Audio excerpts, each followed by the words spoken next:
So hello and welcome to Limitless You Talk with me, Katie. And today I'm delighted to be joined by Maya Robinson, who is founder of the company A Cry for Help. I got to know kind of Maya, I feel, through social media, but in a way that I could relate to from my own personal struggles, as I've shared with you guys in the podcast before.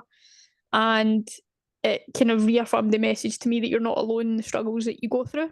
I think especially as a woman, body image, all of that sort of thing. So I reached out to Maya to see if she would come on and have a chat and could talk about it a little bit more and a bit about what she does and how she's now helping others do the same. So Maya, thank you very much. And before we get started, kind of if you could set the scene for me of who Maya Robinson is. Sure. Yeah, it's nice to be here. It's my favorite thing to talk about. And yeah, people in my social life are pretty sick of hearing me rant the opportunity I can get.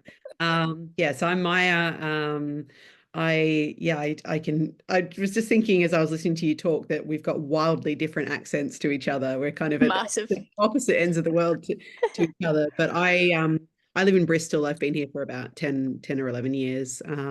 So I trained I used to be a teacher, but I trained as a nutritionist and then felt like towards the end of my studies that we just weren't catering for people very well. So we had supervision and got observed with clients. And I just felt like body image issues and relationship with food issues were coming up a lot. And we were just giving meal plans and kind of nutrition advice. And I just thought it's just not good enough. It's just not adequate for what these people need. They really need support with the psychological side of what's going on. And I think that just led me down a massive rabbit hole of learning about body image and looking at the research and since then it's just been something I'm so passionate about and so interested to learn about because it is really based a lot more. It's so much more than the food itself, and it's so much more than weight itself. It's our our beliefs, our thinking patterns, our past history.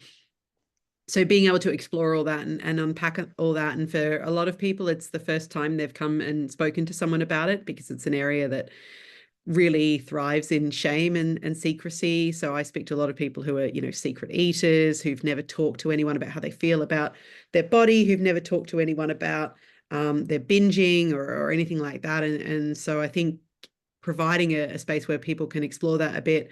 And then I do give nutrition advice, but I think that's almost a bit of an afterthought, or it's like not the predominant thing that needs to be addressed. In fact, I think a lot of the time, once we kind of address the relationship with food and the body image, then nutrition and dietary decisions become a lot easier for an individual to make because it's not so shrouded in all this pressure and shame and kind of being stuck in all these cycles. So yeah, so I work one-to-one with people and occasionally run webinars and things when I'm organized enough, which isn't that often. So I went back to study. So alongside this at the moment, I'm training to be a therapist. So I'm doing counseling skills training at the moment. Just because I think, again, like they're the skills that are needed to help people work through this sort of stuff. So that's been really good for my practice too. And it's such an interest of mine anyway. So it feels like for the first time in my life, it's something that I'm actually finding easy to study because I'm actually motivated to do it rather than feeling like I'm just sitting there writing essays and reading textbooks. Yeah, so it's not like working. I loved how you use the point of, especially like when it comes to, we all have a relationship individually with food, that's an afterthought. That's like the surface level. But in order to be surface level, we have to go deeper. And I did a bit of research into it, make sure I was saying things right, because we have our own language, I suppose, that we use. And when I was on your website, body images, you mentioned disordered eating, the word dieting, and you described it of yourself from your own experiences growing up with the diet industry being toxic AF. I'm assuming AF means as fuck, which that really stuck with me. And I was like, that's so true. And I think there's still a part of that. So I wanted to like find out a bit more about, has it changed? Or is it still as like, because I think it's shocking, but personal opinion of still we have this scarcity, the people that don't talk about it, the people that have bad relationships with it, the way people say things, the way people treat their bodies when it comes to diet. So have we come a bit more forward? Are people willing to learn differently than a few years ago, it was diet culture was the culture. Mm. Yeah, it's a good question. And I don't know, I think my perspective on this changes from day to day because sometimes I feel really positive and like it's things are shifting in a really positive direction. And then other times, I guess, depending on which social media platform I look at or which kind of algorithm rabbit hole I go down, it's like, oh shit, this is Exactly. Yeah. horrendous. Like I don't use TikTok because I just can't be asked. But from what I've heard, it's and when I have looked at it, it's that's still a dumpster fire of diet misinformation and kind of body shaming and stuff. But I mean, I think in a lot of ways it has changed because people are a bit more cynical about it and a bit more questioning of it. And also, the diet industry as a whole, I mean, there's so many different parts to it, and there are people in there and companies and organizations in there with really good intentions. There are some in there that I don't think have good intentions and just want to make money, and it's a really easy area to make money from people because you're kind of preying on their insecurities and preying on the fact that people have to keep coming back. So I think my problem with a lot of kind of conventional types of diets and fad diets is more to do with it doesn't cater for the individual, and it doesn't cater for the fact that people's hunger fluctuates, that people have different responses to food in terms of how rewarding they find it, how big their cravings are. People also have really varied responses in terms of what point they reach fullness in the quantity of food that they eat, and also it's very hard to rigidly stick to a diet. So when you get put on a program where you're expected to do that, your failure rate is going to be really high. And there isn't much of a safety net or support for what to do when that happens. And so I think when people have for example, like the standard kind of fad diet of, lose X amount of pounds in X amount of weeks, and this is the plan and whatever, over the course of that time, it's completely normal that people will have moments where they're not sticking to their calorie target, or they become unwell, or they go out or whatever, or they just feel like their cravings override their motivation to continue with the diet. And all of that is actually really normal. But what a lot of people end up feeling in that instance is that they've failed, that they've fallen off the wagon. And when you start to kind of have that belief about it and tell yourself that narrative, you're much more likely to then just sack the whole thing off, or to self-sabotage, or to go on a massive food binge, or something like that. And then you're kind of, a lot of people, I think, just think, well, that what I need to do is just find the right diet for me. And so when a new shiny diet comes along, they're like, oh, okay, mate, this is the one, this is the one, this sounds really work. But the systems that are set up for people, I think, have a really high failure rate. And when you look at programs like Slimming World or Weight Watchers, like they really survive on retention of clients and retention of members. So it's kind of in their interest that people are going to like lose weight and then leave and then regain the weight and then come back again and keep repeating that cycle. So it's not that there's an issue with like dieting or intentional weight loss per se for people. I think it's just that the diet industry just doesn't quite get it right and doesn't really do anything or do very much to educate people on the challenges of dieting, the challenges of weight loss, the individual differences, and definitely not the the psychological side of it. It's almost like I always say, like, there's, when you hear someone say, oh, there's two sides to every story, and then there's maybe like that third side that's the actual story. For me, I'm like diet, whereas like there's the diet and then there's the culture of the diet. And as you say, these people are relying on you to keep coming, but you do it for, oh, well, come and join my 6-week challenge and you will lose 10 pounds and wait, yeah, brilliant. But when you gain 20 pounds and you're like 2 steps back now, you're so unhappy in yourself, you feel like shit, you're saying all that, your mood lowers, your energy lowers. It's just like this kind of constant. I loved how when I was reading about having a decent, you spoke about yourself, like a decent relationship and with your body, and I was like, I can relate to that, of going through a period where my eating was non-existent. Even recently, I've tied into it again just by not being well. So that I always say the bad behaviours are so easy to come back in. It's like I always say I could teach somebody how to eat badly, not eat at all. But obviously that's wrong. You would never do that. But it's so easy to be that negative way than it is positive. So to have that decent relationship and to have that really decent relationship with your body, whether it be body, let's not be like not just body shaming, not just the sort of, but in general, to have a good relationship overall. What are kind of some simple steps that you've seen or with people that you've worked with that you could, if I always think back to the Katie about 6 years ago, that the Katie years ago was searching for and couldn't find them. Mm, yeah. It's so I think what a lot of people believe, and probably you and in my experience as well, was what the goal was, or what I needed was if I could lose weight or get to a certain size or fit into certain clothes, then that was kind of the goal, and that was the point that I needed to reach. And so therefore I had to do something to get to that point, and that I couldn't be happy, or I couldn't accept how I was in my body at that time. It had to be that if I could get it to go down, then I would accept myself. Then I could kind of do the things that I want to do with my life and feel confident and whatever. And I'm not here to say that people don't increase their confidence by losing some weight. I think that's just like, we live in a society that we can't let go of that message, and that's fine. And for some people, that confidence comes from the fact that they can move around more easily, depending on what size they were before and whatever. But I think body image is really about our perception of what we look like, and then what that says about us as a person, or what we say to ourselves about ourselves as a person, and then what we kind of go and do, what the behaviors are that we go and do. So if you have negative body image, obviously you have a negative perception of yourself. So typically someone will think they look fat, or their tummy's too big, or their thighs are too big, or their face is too round, or whatever it is. So that perception is, even in itself, like my face is too round. Look at that perception in terms of, where does that belief come from? Like, what? Okay. I'm just, yeah, okay, that's a totally different way to be. Yeah, okay, no, I get that. Like, if I look at myself in the mirror and I say like, oh, I've got a double chin and like it looks really bad, if I can just sit down and just stop for a moment and question that belief and be like, what? Okay, what's bad? Like, who taught me that that's bad? Because it's not, my chin's not getting in my way. It's not like restricting me from how I can move my head. It's not doing anything.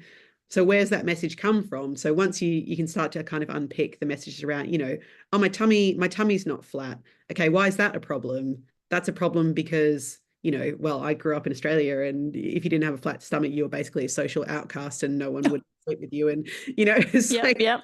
It must be flat. It has to be flat. But actually, does it? Like, why do I even have that belief in that first place? What is my non-flat tummy doing to my life, or how is it impacting my life in any way, other than just I'm reinforcing this belief about it? But anyway, so you can have negative body image. So negative body image is not just about these perceptions, but it's about how much time you spend fixated on this stuff. So if I have negative body image and I don't like how I look, and I'm desperate to lose weight, and actually I wake up in the morning and it's kind of the first thing I think about. Like, a lot of my clients will say, I wake up and I've straight away like, oh God, what did I eat yesterday? How much did I eat? Oh, I overate in the evening. Okay, today back on track. And then I stand up and then I go look at my tummy in the mirror. And then, I'm thinking about, I try on my clothes and I'm checking myself in my clothes. And then the whole day is just like thinking about this. Are people looking at me? I wonder if people are judging me. These trousers are too tight. My belly's going over. Are people looking at that? People must think I don't have any control, blah, blah, blah, blah, blah. And then you go to bed and then you repeat the next day. So there's that kind of massive amount of preoccupation with it. And then there's also like how invested you are in your appearance. So if you, as someone who says like, my appearance is a really important part of who I am, if I feel like I look good, then my whole day is better. If I stand on the scales and it's gone down by a pound, then I'm in a good mood, and vice versa. If I see myself in the mirror and I think I don't look good, or I step on the scales and I've gone up a couple of pounds, then I feel like shit and my day's ruined and I'm in a bad mood, and etc. So that kind of being so reliant on that as your value, and spending so much time thinking about it, is kind of the really major parts of negative body image, as well as the behaviors. So like, you might really restrict your food intake, or you might binge, or No bread. Yeah. No bread. Restrict, no bread. I can't have carbs today. I'm going to get fat. No carbs. Yeah, no carbs. Sugar. I'm cutting out gluten, all of this stuff. I'm only eating 800 calories. I've got to go to the gym because yesterday I ate too much and I've got to work it off. All this noise, essentially. And so working towards positive body image. So you can kind of work on the negative body image and you can start to reduce some of these thoughts and behaviors, but that doesn't automatically mean positive body image. Like that's Mm-hmm. a separate area of work. But I'd say as a starting point, it's just like becoming aware of your thinking patterns and trying to catch them. So you almost look at them from a bit of a distance and then starting to question them a little bit and saying, where does this idea come from? Who taught me to think this way about my legs? You know, who's told me that my butt shouldn't look like this and it should look like this instead? Who's told me that my skin is not okay?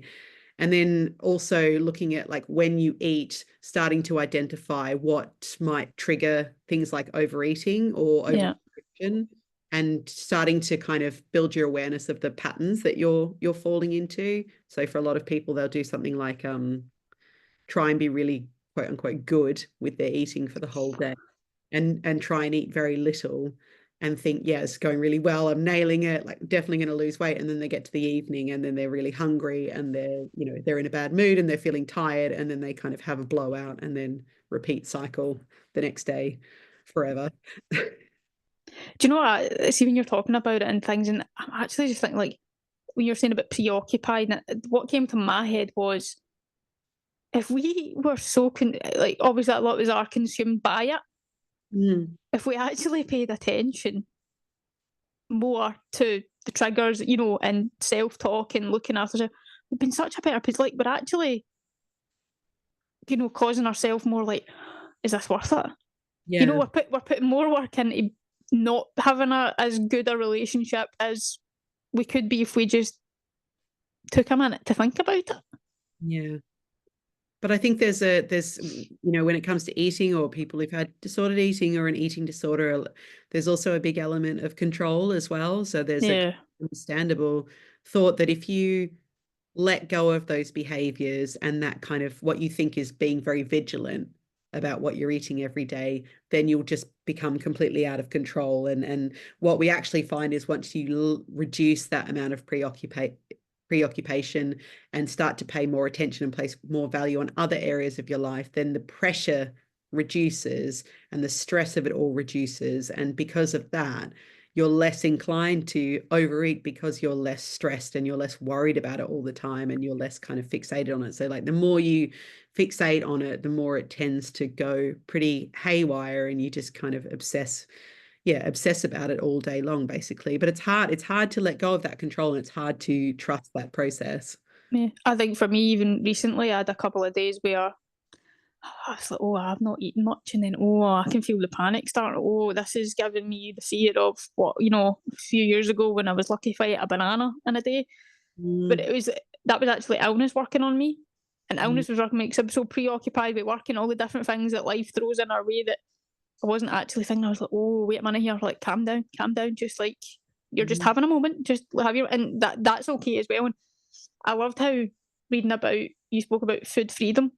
And that's a part of like, I think that falls in nicely about gaining that control. And I was like, food freedom is like, for me, if I put it in my perspective, food freedom to me is just enjoying that banana that I struggle to eat, enjoying the food that, well, gets meal prepped for me now because I've just not got time in the day to stand and cook and I can't be bothered. Hand on mm, heart, honest. And it's like enjoying each mouthful, just being very, very grateful that the hard work that you put in, what happens behind closed doors when you really put that to me is that food freedom. mm. And I wanted to like, I can't remember the moment, and I don't, maybe this is not a thing, but I just like, do you think, do we need that moment in life where we're like, I've gained freedom here? Because Mm, I can't quite remember it from me. But I suppose now every time I eat something is my little part of my food freedom, is mm. my reminder. So is there a moment that we should feel or we do feel, or someone that's gone through a journey of bad body image, bad relationship with food, disorder, all of that, that it's like almost like a light bulb goes on? Yeah. Yeah, that's a really good question. Actually, what I notice in people and I think happened to me too is it's not this like sudden kind of, oh, everything's fallen into place. it's more, I see more often that someone will look back, or even like will look back on their notes from, from when they first started, and they'll say something like, oh, I haven't done that I don't even remember the last time I did that. Or, oh yeah, I don't, well, oh, did I used to say that? No, I don't really think that way anymore. And that's really nice. Like, that's a really nice moment of acknowledgement to be like, oh, that doesn't fit with who I am now, or how I think about things. Like, I don't, I couldn't go through my day and be like, well, no, you can't, you can't eat bread for lunch because you've got to bank your calories for later, or, you can't eat bread for lunch because it's high in carbs and carbs are bad, or whatever. So it's not necessarily like, sometimes people have those light bulb moments of things like, if there's a food that they find that they find it really hard not to overeat. So for like a lot of people, that's chocolate. And they'll say, well, my relationship with chocolate is like, if it's in the house, I just inhale it and I can't stop. Yeah. I would never like I'd never be one of those people that sits there and eats a square of dark chocolate or something like that, which I totally understand, because I think dark chocolate's shit, but that's just my personal opinion. Speak for yourself. I do not agree with that. Just putting that out there. Controversial opinion. But so people might get to a point, or they might like initially earlier on do a practice where they do practice like sitting without distractions and eat a square of chocolate and see how it feels and kind of take it in as a sensory experience. And that's a nice light bulb moment to be like, oh my God, I had some and I just had a little bit and then I was fine. And I think people are without the support, people are very scared to test that theory, because when they try, or they kind of go in with the intention and then it doesn't work, it just reinforces that belief of, oh, I can't trust myself around this food. Like, I can't have it in the house. Or if I have it in the house, I'm going to eat all of it. And the amount of times I've heard people say that about, chocolate, biscuits, cake, crisps, all these foods that are actually like not genetically, sorry, they're chemically engineered and designed for us to overeat and to overconsume, but it's a them problem. So, and I've had it as well. Like chocolate for me, I was like, there's no sensor in me that goes, oh, it's a bit too sweet, or I'm starting to feel a bit sick now. I'm like, I'll keep going and going and going and going until it's like I've cleared the whole lot out, and then I could easily have some more. There's no off button there. So, I think people have moments like that, but then also there's some kind of exposure that we do to certain situations. So there might be someone who says something like, oh, I really want to go swimming with my family or with my child, but like I can't bear the thought of putting a swimming costume on and being at the beach and people seeing me in a swimming costume. And so it might be a huge moment for them that they get to that point where they go and do it and they're like, do you know what? I felt uncomfortable, but actually it wasn't nearly as bad as I thought it was. And that can be a huge catalyst for change, because that could be the difference between them looking back on that time with a huge amount of regret, thinking I never went swimming with my kid and now I can't get that time back, versus actually I went and did it and now I do it quite regularly and it's great and I've got all these wonderful memories. And it's just, I don't particularly like how I look in a swimsuit, but like I'm not going to spend half my day thinking about it and beating myself up over it. So I think that you can also have those kind of exposure moments where you test your beliefs and put yourself out there. And it can be the same with food, like, testing the rules and the beliefs you have about, you have to count your calories, otherwise you'll fall off the wagon, or you have to eat a certain amount of protein per day, otherwise you failed. When it comes to like rules about eating and rules about weight, people are very, very rigid with it. And like I said before, it gives them a sense of control, but it's not really control if they're actually just kind of constantly in this like very vigilant, very petrified state of doing something wrong. I was thinking there, if there was a book to come out ever and whoever was publishing the book asked like every member of like social media or everyone in society to donate one rule that they have of like eating or something like that book would be never ending when you think about it. And I went on social media and I thought, well, for me, I see it a lot in women, because obviously like you connect with a lot of women, connect with women, as amongst men, things like that. And it was, some of the things seemed was about looking a certain way, they know what they want to look like because they've seen a top celebrity looking like that. You know, they want to look like their best friend's cousin that looks stunning, that's got turkey teeth, that's, you know, beautiful, that's just, or somebody that's just lucky. Mm. Um, they have this want, they have this craving, and it's like really like a real stubbornness. And I just, I just feel that I'm not sure you get, but I was like, from your own experience and then helping others, like how easy we find it to get consumed by it. Mm.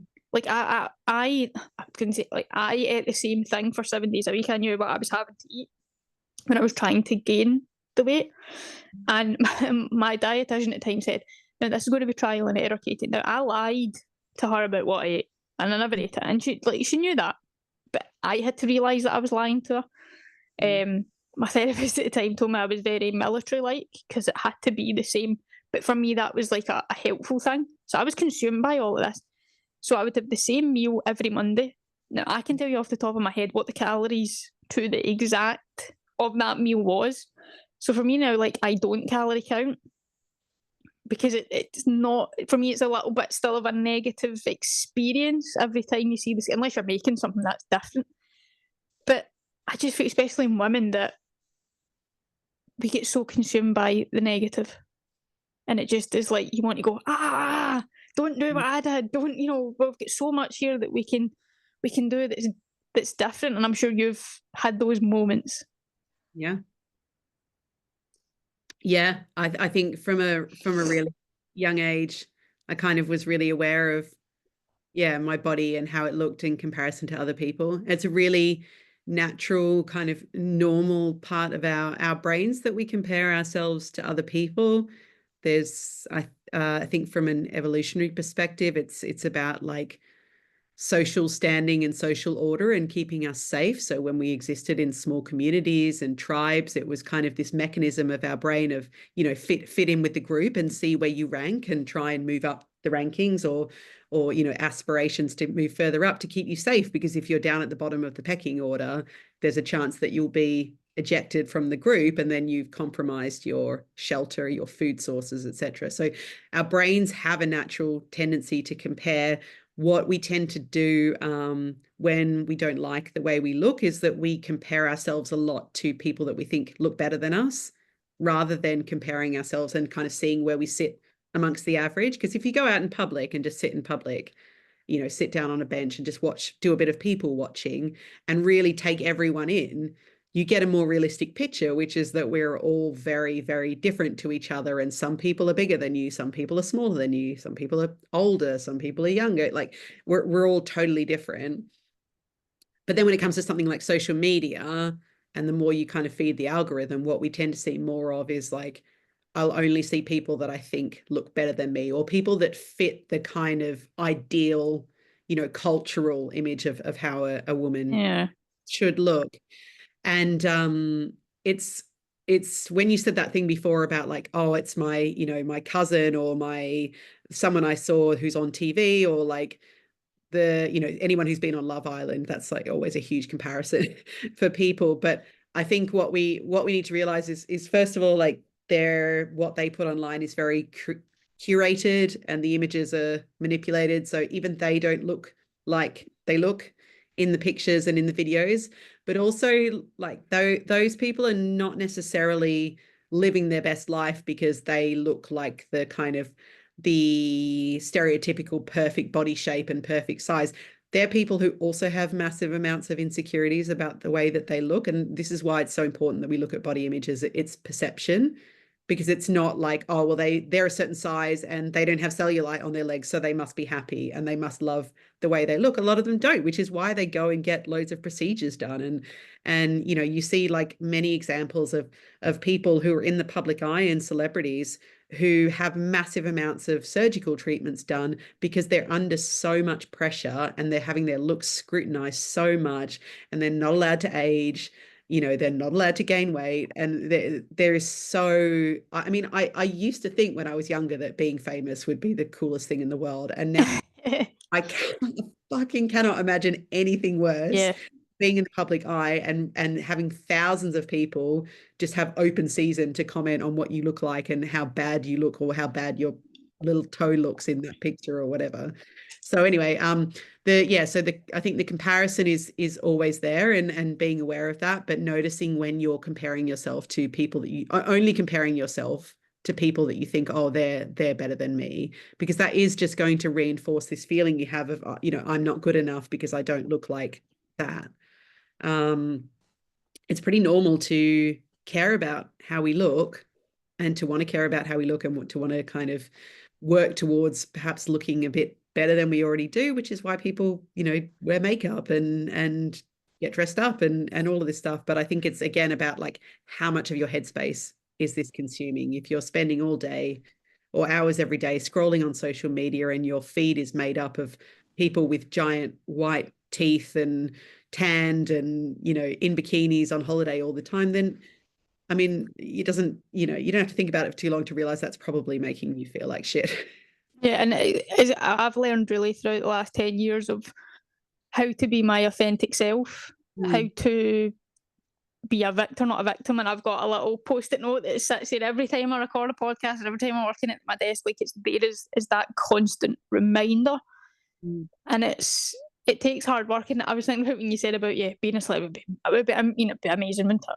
Not like I don't, I'd be rubbish because I would need to wash my hair more and actually make an effort to be out of gym clothes, I suppose. But it just puts in perspective that, because I always say, like when you were saying about people watching, that if I sat and watched people in the middle of London, like that's vast, for me, and I think it's just the work that I've done over the last 10 years, I'd be thinking, right, you look beautiful, you look stunning, but are you happy? Are you looking after yourself? Did you have your walk this morning that makes you feel energised for, such a difficult working day, while your meetings you've got on today? Did you have a nice chicken dinner last night? Your chicken, your veg and some mashed potato, and did you really, really enjoy it? The cup of tea that you crave every morning, did you miss it this morning so you're in a grumpy mood? Like, I can look beneath that surface level now. And the work that you do is rewarding in that respect. But you could also see the people that are walking past that do look beautiful, look stunning, as they'll say, oh, look at that skinny girl over there. Oh, I wish I could be skinny like her. That's the kind of, and I used to get really annoyed with people saying that to me, because in my other profession as a funeral director, I looked closer to someone that is no longer here rather than I did someone that's alive, because I was unhealthy, undernourished, malnourishing, going through all of that. So that it's all these wee things that ding, and they're all clicking in my head now as we're having this conversation. So I wanted to use this conversation as well. Just we've kind of gone through some of the motions of it, of like how we can use this conversation right now to help create that belief for the young Maya, the young Katie that at a time thought they were alone, for example, of, help creating some belief, some motivation, some momentum. I suppose to give like some positivity messages, for loving and caring and, to start a journey of being comfortable in who you are, and, to start a journey if we can. Because I think we're in the best position we know what it's like to be shite. So if we can use that. So is there anything that you can think of your top of your head that for it, I suppose? Yeah. For kind of starting to feel more positive about your body. Yeah, definitely. I was thinking actually when we were talking about comparison before, and obviously we talked about things like celebrities and influencers, but because you mentioned about going to the gym as well, and obviously like the fitness space has a huge influence as well on aesthetics and how people feel about their bodies, and again, like that aspiration towards that is not necessarily accurate, because there's really high percentages of disordered eating and body dysmorphia amongst fitness professionals. And so I think once you kind of have that whole picture of like, do you know what, I think actually we're living in a society where everyone is being made to feel bad and feel not good enough. So if you think about what your kind of personal quality of life looks like, so what actually makes you happy outside of that noise and outside of that influence and that and that pressure. So for example, when it comes to exercise, you know, I used to like make myself run on the treadmill, or I used to run, actually no, I used to run up the stairwell of my parents in Melbourne lived in an apartment building that was like 35 stories or something. Oh wow, okay. A stairwell that was a fire escape, and I used to make myself run up the stairwell. Well, walk up the stairwell is like, you know, that's I need to really push myself, because then I've burned some calories and then I don't feel bad about going out and drinking a liter of vodka. Yeah. So yeah, I think I got into strength training and kind of powerlifting a few years ago now, and that for me really shifted the focus away from how I looked and more towards getting like feeling like I can get my body to do something that's really cool and really interesting, and just personally felt empowering for me. So anything that kind of help move you away and thinking about like, what are my values as a person? What do I actually care about? Not what am I being told to care about? What do I actually care about? Like, what are the moments in my life where I feel like, oh, that made me feel really empowered or strong or resilient or whatever, and then go towards those things. And a big aspect of positive body image is called functionality appreciation. So developing an appreciation and kind of respect for what your body can do that doesn't have anything to do with what it looks like. So what your body does for you on a daily basis. And it could be as simple as things like, you know, my body breathes, my body heals itself when I'm unwell, my body moves and can stretch and you know is mobile. Or it could be more, I'm, you know, something I really value is creativity, and my body allows me to do that. Like when I think about it, my brain connects to my hand, and my hand can hold a brush and it can paint a picture, and I really enjoy that, and my body allows me to do that.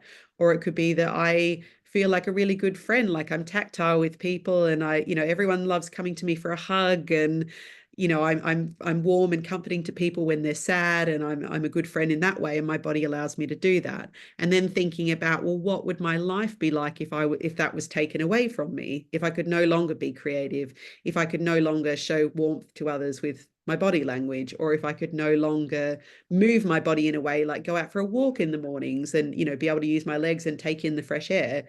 And so again, like moving away from the appearance focus and starting to develop this huge appreciation and kind of acknowledgement for what your body does for you on a daily basis, because bodies are amazing and they're really resilient considering the amount of shit that we throw at them and what we do to them over Massive. of a lifetime. Like we're really lucky in that sense, but it's such a distraction away from thinking about what your body does for you and how strong and capable your body is when you just focus on how it looks and trying to kind of punish it and squeeze it and restrict it into a certain shape or size. And that's not to say that like forget about your health and just eat whatever you want, but I think when you have more positive body image, like I said earlier, you kind of making decisions about taking care of yourself and exercising and moving and eating well and sleeping and resting and all the stuff that you need to do. It comes a lot more easily because you actually like yourself and you want to look after your body because you're grateful for it. So it's kind of a roundabout way. So I think, yeah, positive body image can start from like resisting some of the messages that are an outside external influence, or you know, what you got told growing up or whatever, and tuning more into what do I care about? What's actually important to me? What actually makes my life feel fulfilling? I don't know if there's anyone that could kind of lie on their deathbed and be like, I'm so proud of the way I dieted and the way that I monitored my food If intake, yeah, kept my weight down. I've yet to stand at a funeral and Yeah, listen to a tribute of a loved one. It wouldn't surprise me if that ever did happen, but yeah, as I always say, like we're creating our legacy right now by living. And like you, the way what's important to me, I'm on the other side of that where I have to deal with people when they've lost that loved one. You know, they weren't ready. You know, if it was sudden, for example, where they've lost what they thought they would have the next 20 years with them. They've been a young person that has sadly got ill and been terminal. And it puts it in perspective. You're standing listening to their life, and a life that maybe was shorter lived than it should have been. We've got no control over that. And, you know, every time I'm a part of, especially younger now, more so, that I say, you know, I wake up and I'm alive every day. Mm. I am alive. And I'm faced with that, so I have to face it, I suppose, in a way. And it just puts it all in perspective when you do put it. It's like, I always remember my coach telling me, Katie, go and stand in front of the mirror. And I've never spoken about really body image or anything, because that wasn't the focus for me at any point.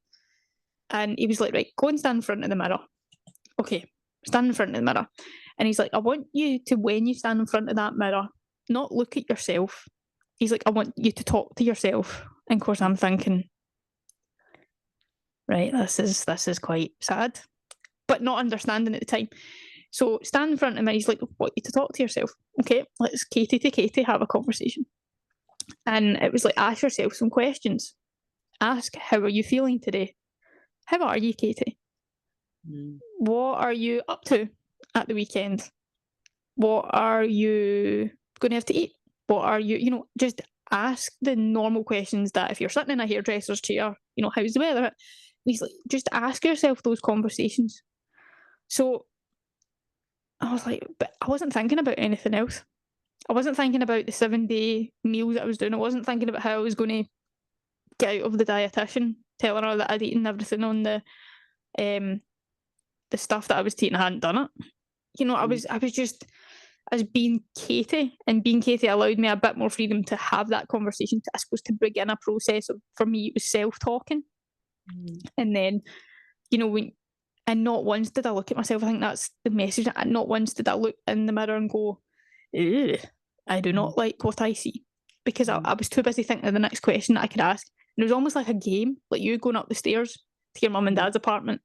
Like for me, the game was, right, what stupid question can I ask myself? What do I want to know? Like sometimes it was, I'm not very good at spelling, so sometimes it was like, how do you spell this word? And I'm like, nah, can't spell that word. So it's amazing that these little things that we do, and then we do eventually get to surface, I suppose, that surface level we spoke about way at the beginning, where we can be a bit, I'm just being mindful today, I'm doing that, but your language is different with it. Like if you're going out for dinner at night, yeah, okay, maybe just have one slice of toast rather than two, but I'm still having the carbs. Let's face it, carbs are fuel. That's what you need for your body. Something you've got to learn it the hard way to do it, but it just brings it back. And I suppose, like, as I always say to my clients, it's your willingness to, not my funeral directing family, not the coaching client, is like, if you don't have the willingness to do it right now, if you're questioning me as your coach, if you're questioning what you're doing, why you're doing it, are you really ready to do it? And you have to ask all these important questions. And I think, I don't know about you, but I wish I could have asked certain questions a lot sooner. Yeah. I think also people have the belief, and I get it, that your life is on hold until you can get the body that you want, and then go out and enjoy life and enjoy the world. And I think one of the misconceptions about working on your body image is that you need to have positive body image and then you can go, like, you either need to lose the weight or you need to have positive body image and then you can go out and live the life you want. But actually a lot of the work is about challenging yourself to not hold back. Like, I really don't want people, and it's something I regret for myself, I don't want people to look back on the last decade or 20 years or even longer of their life and think, there are so many things that I didn't do because I didn't feel confident because of how I felt about my body and how I look. It's, you don't have to get to a place of being totally fine and totally happy with how you look in order to live the life you want. I think a big aspect of the work is learning how to do what you want to do with your life and live by your values and do the things that make you happy, despite the fact that these thoughts might get in the way sometimes, or despite the fact that it's difficult.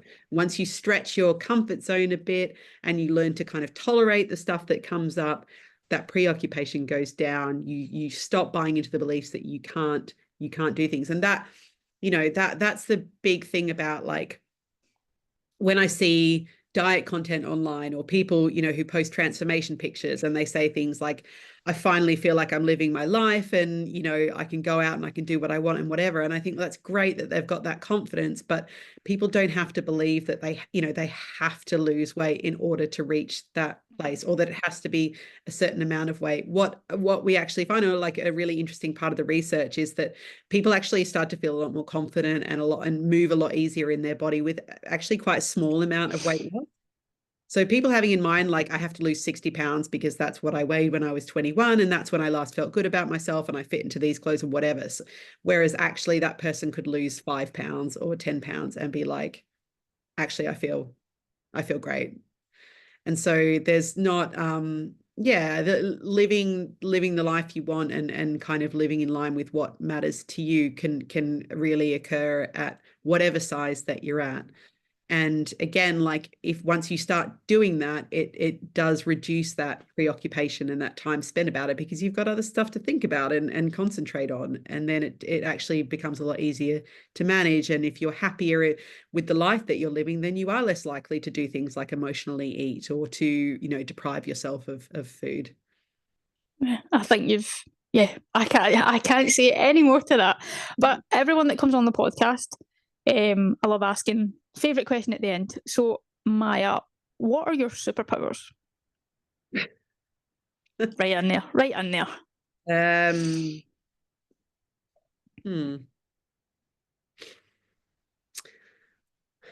I don't know if it's a superpower, but I just like learning. I like figuring out more and more and more and challenging myself to learn more and more. And I think every year that I get older, I'm more comfortable with not knowing things and being curious about knowing more, or being open to the fact that I might be wrong about something, or I don't have a full understanding, and that's okay, and allowing myself to kind of stumble a bit or to say I don't know.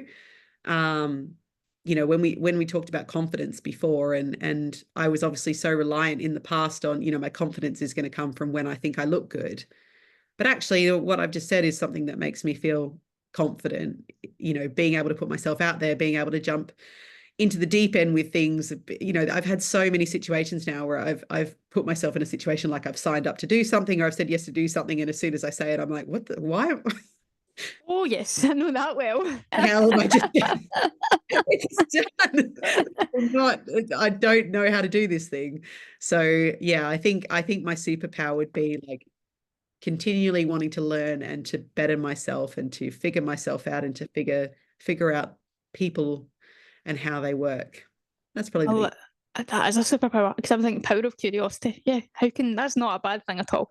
And for anyone listening or watching our conversation, where can anyone find you, or if they had any questions or stalk you? Like, this is a recurring theme on this podcast. It's like Katie the stalker. So where can someone find you if they wanted to find out more or just engage?